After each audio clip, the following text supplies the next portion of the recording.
آقا علیہ السلام نے حجۃ الوداع کے موقع پر ایک طویل حدیث بیان فرمائی اور کس طرح بیان کی.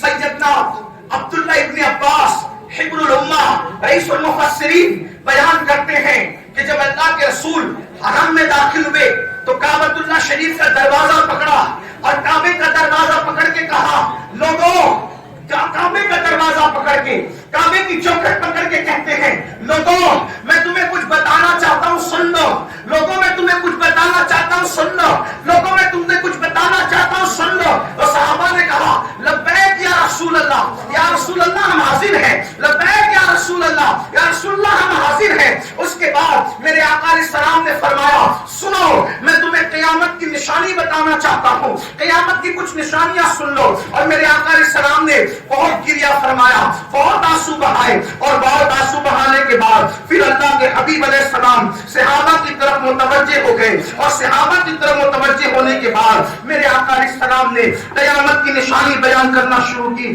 سب سے پہلے میرے آقا صلی اللہ علیہ وآلہ وسلم نے قیامت کی جو نشانی بیان فرمائی، پہلی نشانی قیامت کی اللہ کے رسول علیہ السلام فرماتے ہیں لوگوں جب قیامت تمہارے قریب ہوگی تو لوگ نمازوں کو ضائع کریں گے، لوگ نمازوں کو ترک کریں گے. اب یہاں پر ہر چیز پر میں تفسیرہ نہ کر سکوں گا کیونکہ اب تقریباً 30-35 منٹ میں مجھے ساری نشانیاں جو حجۃ الوداع کے موقع پہ بیان ہوئی ہے وہ سب پڑھ دینا ہے. لیکن اتنا ضرور کہنا چاہتا ہوں اے اولیاء کے ماننے والوں، اے بزرگان دین کے ماننے والوں، قیامت کی نشانیوں میں پہلی نشانی کیا ہے؟ نمازیں ضائع کی جائے گی، نمازوں کو ترک کیا جائے گا، نمازوں کو چھوڑا جائے گا. میں آپ سے پوچھنا چاہتا ہوں آج کتنے لوگ ہیں جو نماز کی پابندی کرتے ہیں؟ افسوس مسلمانوں کے محلے ویران ہیں، مسلمانوں کی ہوٹلوں میں تو قطار لگی ہوئی ہے، کھانے والوں کی ہوٹل چائے کی ہوٹلوں پر تو کرسیوں پہ بیٹھنے کی جگہ نہیں ہے. اللہ اکبر، سنیما گھر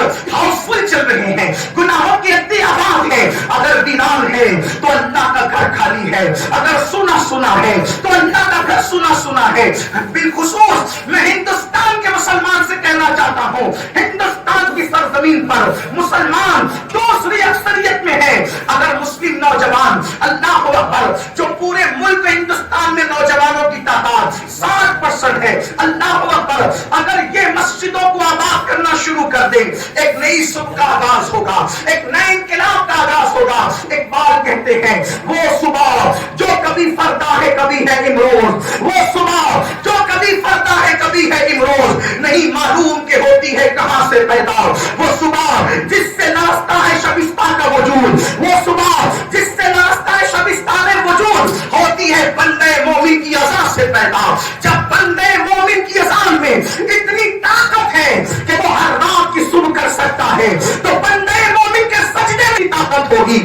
آج مسلمان کہتے ہیں ہم رسوا ہو رہے ہیں، ہم ذلیل ہو رہے ہیں، ہم ستائے جا رہے ہیں، ہم برباد کیے جا رہے ہیں، ہمارے گھروں پر بلڈوزر چلائے جا رہے ہیں، ہمارے گھروں سے دھوئیں نکل رہے ہیں، ہماری بستیوں کو جلایا جا رہا ہے، ہماری بستیوں کو آگ لگایا جا رہا ہے، ہمارے بچوں کو قتل کیا جا رہا ہے، بیٹیوں کی آبرو لوٹی جا رہی ہے، خون سے ہولی کھیلی جا رہی ہے. میں آپ سے عرض کرنا چاہتا ہوں جب تک خدا کی بارگاہ میں سجدہ ریز رہے کسی ماں نے ایسا لال پیدا نہ کیا تھا کہ تمہاری آنکھ میں آنکھ ڈال کے پاک کر سکے. جب سے تم نے خدا کے گھر کو ویران کیا اللہ نے تمہیں تباہی کے دہانے تک پہنچا دیا. یہی دلی کی سرزمین ہے، دلی، یہی دلی ہے، دلی جہاں تقریباً 7 صدیوں سے زیادہ اس دلی کے تخت کو تم نے اپنے پیروں سے روندا ہے، روندا. اور آج یہی دلی ہے جس دلی میں تم کاسے کدائی لے کر لوگوں کے دروازے پر در در کے بھکاری بنے ہو. کلمہ وہی، قرآن وہی، رسول وہی، خدا وہی، محبوب الہی کی چوکھٹ وہی، بائیس خاجان کے آستانے وہی. کیا بات ہے، کل تک تم اسی دلی کے تاجدار تھے اور آج دلی کا رہواسی بننا بھی تمہیں ڈاؤٹ فل کر گیا.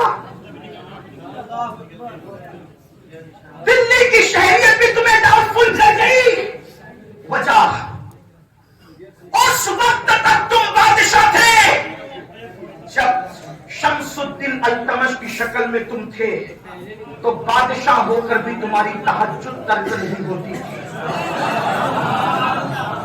بادشاہ ہو کر بھی تم کسی نامحرم عورت پر نظر نہیں اٹھاتے تھے، اور آج چند روپیے کیا کما لیتے ہیں، پہلی بیوی سے دل نہیں بھرتا، اس میں عیب اور نقص نکال کر کسی اور کے ساتھ عشق لڑانے چلے جاتے اور حرام کاریاں کرنے جاتے ہو، پھر ذلت نہیں ہوگی تو کیا ہوگی، پھر رسوائی نہیں ہوگی تو کیا ہوگی۔ یاد رکھنا، اللہ پاک ارشاد فرماتا ہے قرآن مقدس میں، وَمَا أَصَابَكُم مِّن مُّصِيبَةٍ فَبِمَا كَسَبَتْ أَيْدِيكُم، کہ تم پر جو بھی مصیبت آتی ہے وہ تمہارے گناہ کی وجہ سے آتی ہے۔ اور سنو، دنیا کی کوئی طاقت تمہاری مصیبتوں کے حالات کو بدل نہیں سکتی۔